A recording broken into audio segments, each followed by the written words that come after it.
even till now, like to say the sentence "I'm Batgirl" is still like mind-boggling for me after shooting it, you know? Hey everybody, I'm Ni'Kesia. Welcome to another episode of In the Kitchen. And this week we have the talented and lovely Leslie Grace. Thank you so much for joining us. We really appreciate it. Thank you for having me. This is a pleasure. It's a pleasure to meet you. Of course. Yeah, girl, it's an honor to meet you. You are so fantastic. I'm a fan. Thank you. I'm a fan of this look you're giving. You look gorgeous. Thank you. Girl. Yes. I'm trying to be like you. Well, I want to go ahead and jump right into it. I know you have this really amazing and cool collaboration going on with Haagen-Dazs right now. Tell me a little about it. Fill me in. Let me know what flavors I need to pick up. All the good things. Yes. Oh my gosh. All of them. All of them. I am so hyped. Right now I have like a pint of my favorite at the moment, because it's changed a couple times as I've tried all the different flavors. But we have a new collection called City Sweets, and it's basically inspired by all the sweets that you can get in the city. I'm an NYC kid, so I grew up, eating churros on the street, eating, salted pretzels. And so these flavors include all those different on-the-go treats that you can get in the city. And one of my favorites right now is summer berry cake pop, because it's like, girl. Trying to convince me to eat ice cream. We have a resident ice cream taster over at Kitchn. Her name is Andrea. But I personally do not eat ice cream, but I feel like you are getting me to the point where I just want to like dig a big old spoon in and get going with every flavor. Don't judge me. Listen, you're a resident ice cream eater. That sounds like the job. I mean, I think I'm in heaven right now, but I didn't even know that was a position. Like, sign me up. She's going to go crazy over these. I'm telling you, you're going to want to take her job. Basically is what I'm telling you right now. So right now we've just taken over a bodega in the neighborhood in Brooklyn, actually. It's a pop-up, the neighborhood tomorrow is going to be able to come through and get just free ice cream. It's beautiful. Every little corner is a photo op. We also are really excited about what Haagen-Dazs is doing for the community, because they're investing into creatives in the community and creating long-term relationships with the brand. That's really what makes sustainable change, I feel like, in our world today. That is very exciting. Now, I know you said that you're an NYC girl, and all of the flavors that you produce with Haagen-Dazs, they come from the inspiration of the vendors that you would taste when you were younger. Do you still visit any of those vendors now? Oh, dang. Well, I hadn't been in the city for a minute, but yeah, I mean, definitely churros. Like churros I'm a cinnamon neat girl, so I love churros on the street. My mom, she used to have a salon in the Bronx. She had multiple salons in the city, but I remember the one that I grew up by. There was always the same lady that would have mango and like mango with lemon and salt and chili powder and all of that. And I would have that every week. We were just talking about it in the car on the way here. If I ever do see that, it's an immediate jumping out the car. Yeah, I'm jumping out the car. It's like we could be at the green light, and it's like, you don't have to wait. I'm gonna have to hold traffic. Yeah. Yes. Or the Dominican ladies always with the habichuela con dulce and the dulce de leche and the, all the dulces, all the, sweets, definitely always in the Heights, always. Now, if you had the chance to open your own location of sweets, whether it's ice cream, baked goods, pastries, whatever, or even just like a bodega with everything, what would you call it? And what would the theme be? Maybe I would call it Goodness Gracious, for grace. Yeah, Goodness Gracious. Short story. That's a long story. My great grandmother, her business in Dominican Republic was making like baked goods, and then my grandma went on to do that and sell them on the street. And like that's how my grandma actually made a living for all my mom and my aunts and uncle for a long time before she migrated to New York from DR. So like I probably get my sweet tooth from her. To this day, she's always making, every week she's got some kind of new sweet thing that she made from some fruit that was left over from something else. And so she'd probably give me all the recipes for the spot. Girl, listen, your blood. You literally, I feel like in the next years, you're going to open up your own little location. And that's not a bad idea. See, I mean, you need a partner. I'm with it. Let's go. Let's go. We're already caps. We're here. I can see it. Now, of course, these flavors are your favorites for a reason, but what is one dessert that you can make and cannot live without? And then on the other hand, what's one dessert that you wish you knew how to make? Well, I'm gonna just be honest with you. I'm a terrible chef. That's why my grandma's still making all the desserts. But one that I can make, me and my sister used to make these upside down pineapple cakes. Oh, yes. We would make that together and we put the pineapple on there and we'd make the Cool Whip with the like Jello in it. And again, too much sugar, like sugar on top of sugar on top of sugar. But it was so good. And then we put that in the freezer. Oh, that joint would be so good. So you got me wanting to come in here and bake up something after we're done. Yes, yes. You got the oven right there. Let's go.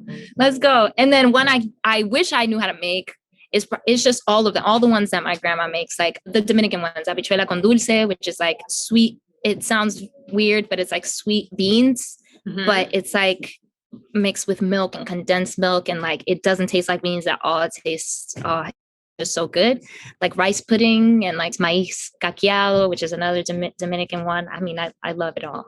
You got a list. You really got me with that idea. Like, it's like we might have to go half on that. It's a good idea. I'm here for it. Look, as long as we open up a location in Florida, which is where I'm from, a location in Georgia, and a location in New York, I think we could. Listen, I got fam in Florida. That's where I live now. So this is just alignments here. I'm telling you, it's Keisha.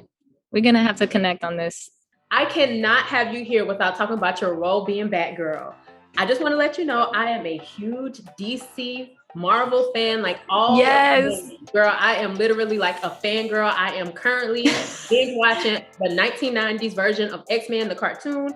Let's go. She said X-Men, the cartoon. Okay, not even live action. I just finished Spider-Man and I'm going into Batman, like the first animated series, and like 92, I think. Yeah, and there are a lot. Yes, that's right. There are a lot of episodes. Dang, you really. Girl, I don't play no games. Okay.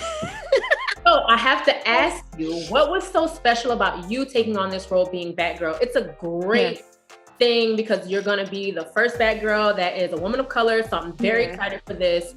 What made you take on this role? The auditioning process for me for anything is like approach the character as though I don't know anything, really about them, because usually the sides, give you very minimal information about what they are. And for this role, I think there was a certain point at the beginning where I didn't know. I kind of knew that it was a superhero, but I didn't know what superhero. I went into it kind of like just give my best, and like I do for every audition, and try and understand what the scenes are and give, my best interpretation of it, but not really thinking like anything would come of it. Just, give my best impression. And once, through the process, once I realized, okay, you're in the mix. Okay, there's like, you're in the, they're considering you. And then I was given the news that I got it from our directors. I honestly couldn't believe it. Like they told me, in an email to say I'm Batgirl. And I still, even till now, like to say the sentence I'm Batgirl is still like mind boggling for me after shooting it. The magnitude of it, is still definitely settling in. I think it will probably settle in once the movie is out and we all get to see it. But the experience was incredible. I learned so much from it. And I feel so blessed that I get to represent my work ethic, but also represent all of my community and, break certain status quos within the industry and specifically the superhero world for females as well. So I'm really just grateful to have been able to lock that in for the squad. I cannot wait. I am super excited for you. So my next question is, if you could compare your character to a particular food, what would it be and why? I would say, all the things that she's not as Barbara, or the things that she's afraid to be in front of others as Barbara, kind of come out, unabashedly through Batgirl. So I would say like sweet, and also like maybe like one of these flavors, actually not a conventional flavor that you would think would work, but it's like chocolate peanut butter pretzel. And it's like salty, but sweet. She's got a lot of grit in her. So maybe something with a little crunch in it. I mean, that's a perfect flavor for that. I'm telling you, you're really trying to win me over to eat this ice cream. I'm telling you. It's good. Sis, I'm not even because I'm here. Like they're very good. They're very good. Right. Now I'm telling you, if I go and I try this and I don't like it, I'm gonna come and I'm gonna DM you on Instagram. Yeah, do it. Please do. Please try this. It was not good. I'm that confident. I'm serious. I'm that confident. Please do. I'm sure you will find your favorite. What are a few things that Batgirl and Leslie Grace have in common, and a few things that you can totally say like that would never be me? I would never. Okay. I would say, and I think we all kind of feel this way at some point as women, as young women too. At a certain point in life, you feel like, oh, I'm capable of so much. And, you know, women can be very insulated from certain scenarios because our potential might be overlooked in certain scenarios. And you almost have to feel like you have to prove yourself sometimes, or even prove things to yourself before you actually realize, oh, wow, like I was capable all along, you know? Yeah. And Batgirl definitely gets herself into those type of situations where she's pressed up against the wall and then she realizes, wow, like this thing that I thought I would never be able to do, I actually am great at doing. And I have definitely had those moments in my life. And something that I think that I think we're different. She's definitely much more coordinated. She's definitely more confident and capable in the ass kicking arena. So I've definitely had to step it up, you know, in my training to embody her, but I had a lot of help for that. So yeah. Did you do your own stunts? I did a lot of my own stunts. I also had an amazing double though. She's actually Puerto Rican as well. And she's from Brooklyn. She's coming by later today. Yeah, she's great. Her name is Emily Cartagena, and she's incredible. But I did do a lot of my own stunts as well, trained really hard to get a lot of it done because you want to look real, you know? Yeah. Thank you so much. This was really amazing. This was amazing. Yes. You are a sweetheart.